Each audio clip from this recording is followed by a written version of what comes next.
Hi everyone, in today's video we're going to see how you can add back button on your iPhone. Welcome back to our channel iOS, so let's dive right into it.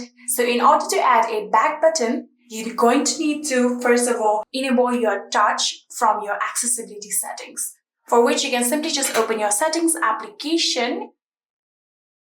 And after opening your settings application, you're going to now see there is the option of accessibility under the general. Tap on accessibility.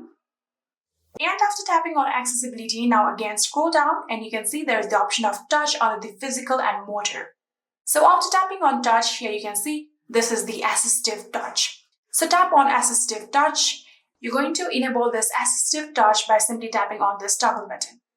After doing that, here you can get this type of circle. Here you can see this is the circle of assistive touch, and in order to enable back, now what we're going to do is here you can see under the custom actions there is a single tab. Tap on single tab, and currently you can see it is none. Now what we're going to do is select home. Here you can see home option right here. Tap on home. So after tapping on home, now what we're going to do is simply tap on this circle like this, and here you can see we're back on our home page. And just like this, you can add a back button on your iPhone.